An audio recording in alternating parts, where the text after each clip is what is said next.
Bose out the blue surprised us with the new QC35, dubbed the QC35ii. Pretty original. I love my original ones from last year. They were in the top 3 active noise canceling headphones video that I made, and if anything, I still personally use mine over many of the other headphones here at the studio. Jumping right into this, I personally paid for these at the retail price of $349.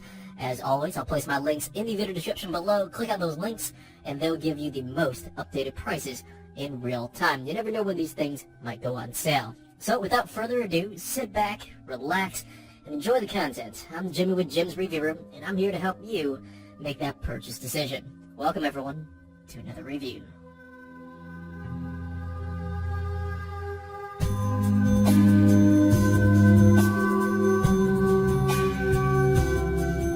Jumping into the physical features, they look identical to the original QC35s. For those who don't know, here's a quick rundown of the physical build. First up is my stress test, and I know it's over the top here, but hey, I do it to see if there's any weak spots, so that way you don't have to. Now, I haven't had any pair of headphones break on my channel, thankfully, but seriously though, what I look for are any seams popping, cracks, or creaks, anything that may be of a concern that we can find immediately. In the end, they're very durable and have amazing build quality here, and no creaks confirmed. Another trait, these things are super lightweight, coming in around 235 grams. These are one of the lightest wireless active noise canceling headphones that I've tested. The other pair of headphones that comes to mind are the Sennheiser PXC550s. Those are lightweight as well, but every other pair that I recall on the channel have been heavier. The original QC35s were practically identical in weight. Now, comfort and looks, there's soft and supple leather up top here at the headband, Alcantara fabric used on the headliner. The matte black looks stealthy as hell here. And while wearing, reiterating, these are the lightest pair of headphones that most people are going to buy. They do feel great. Now, this is one of the few headphones that I can personally wear all day and not feel wearing fatigue at the crown of the head, nor fatigue at the jawline from the clamping force. The design of the ear cups down to the ear pads are very comfortable. One of the best features of these over-the-ear headphones, the inner lining is recessed and at an angle. Now, where the upper part of my ears stick out, they're kind of big here, they don't touch the inside and provide this airiness, giving room so my ears can breathe. I never felt my ears overheat or experience sweaty ears during my time testing. As a side note, yes, the ear pads are removable and replaceable. Moving on and taking a closer look, on the right you have power on and off with Bluetooth pairing once you slide it over. Looking on the rear of the right ear cup, pause, play, skipping, and going back on songs are in easy reach and easily identifiable. On the forefront you have NFC or near field communication for easy pairing, and folks, don't take this for granted. A simple tap with your NFC enabled phone pairs the two nearly instantly. No need to scan or refresh the Bluetooth menu. And last thing on the bottom here, Bose had the chance, but like 99% of all headphone manufacturers out there today, we're still on USB 2.0 and not USB Type-C, not just yet that is. Now, since we're on this port, Bose is claiming up to 20 hours of use, which is great. With my test at 50% volume, from a full battery to dead, I achieved 23 hours and 22 minutes to be exact.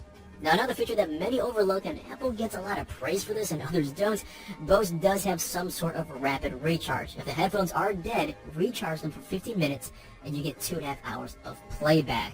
Moving to the left ear cup, and this is the only new feature that Bose is offering, is a button to toggle between active noise canceling performance and Google Assistant. Now, previously, before an update, you could not turn off ANC, and later it was exclusively through the app. Now with a press, you can toggle between high, low, and turning off ANC altogether.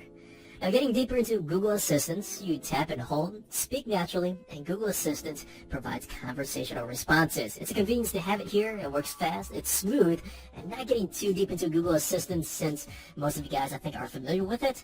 But controlling your music through voice, asking for specific artists or genres to start playing, having the headphones obtain my text messages and notifications are great, and a few examples of what you can do.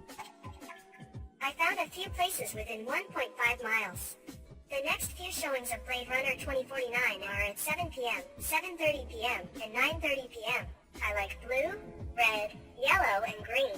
Google's colors. But I found a very similar experience with my other headphones, earphones, and other audio products, even with my previous generation QC35s. I hold down their multifunction button, and Google Assistant pops up on my phone. I'm speaking to my headset like normal, and I get the same results as the QC35-2s. Now, I would assume this would be beneficial for the few phones that don't have Google Assistant just yet, and are still using Google Now.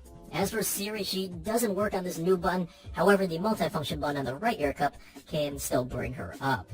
So before touching base on active noise canceling performance and knock out some of the minor details here, I did test Bluetooth range and over time with most flagship phones today and Bluetooth 4.0 or higher here, I've been achieving wireless ranges up to 60 to 80 linear feet. With the Bose QC35ii's, I confirmed 58 linear feet on both my Google Pixel XL and Samsung S8 Plus. Same exact results with the original or older QC35s, no change.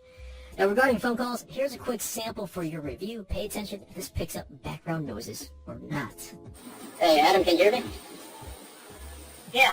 Hey, just want to touch base with you and see if you're free tonight. Jenny's having taco night and, I don't know, are you available? Oh, yeah, that sounds fun. Do you need me to bring anything? Touching base on active noise canceling performance, I'll abbreviate it ANC from here on out.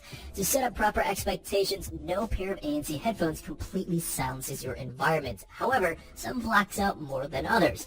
Also, with most ANC headphones, some may feel a sensation of air cabin pressure feeling when ANC is activated. With the QC35ii's, I feel it more so than most of the competition out there. It took half a day, maybe the next day, until I was acclimated and stopped noticing it every time. Second, I tested these in the coffee shop, as I always do. It's usually busy in there. Walked through the city with these on and wore them while here in the studio or the office.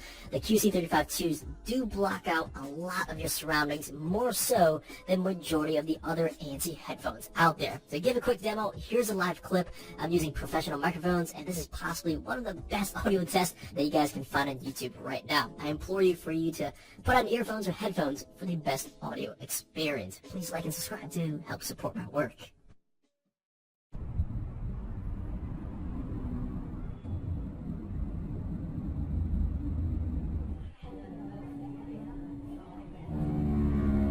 Battery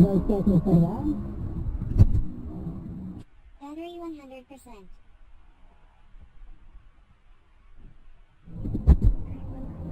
Battery 100%.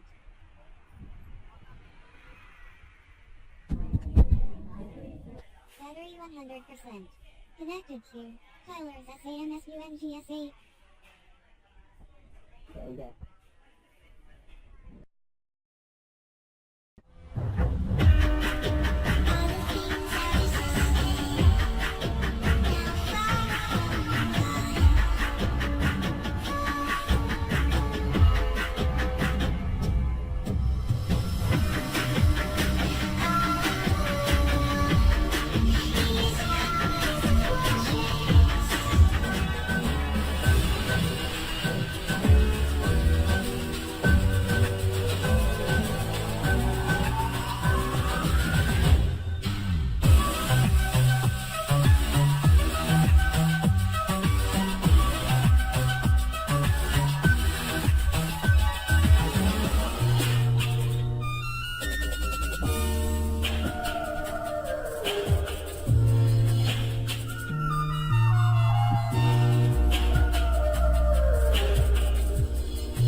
Jumping into audio quality, just to get this out the way, both the old and the new Bose QC35s sounds exactly the same. After several years of testing audio, the Bose QC35ii's, and I guess the 35s, are still my favorite sounding pair of active noise cancelling headphones. I've tested Sennheiser's, JBL, Samsung, Sony Beats, and the list goes on here, and these provide such a clean level of bass. It's not bass heavy by any means, but there's just enough thump and punchy bass to make nearly every genre of music shine. The mid-range, and in my opinion this is the biggest highlight of the audio experience, it's very clear, very articulate, and offers more spatial sound than the aforementioned brands. The details of instruments to the details of vocalists, it's impeccable for the ANC $300 to $350 market. Now, touching base on high frequencies, you typically hear snare drums, cymbal crashes, synthesizers up at this range here, and they hold up well when I listen at higher volumes. It doesn't get raspy or tingy, and more importantly, its resolution and clarity on the top end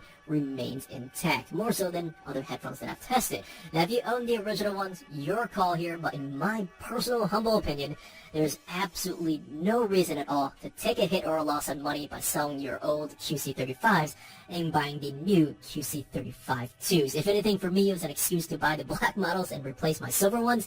Both colors look great, but you guys know I like the dark look on my channel here.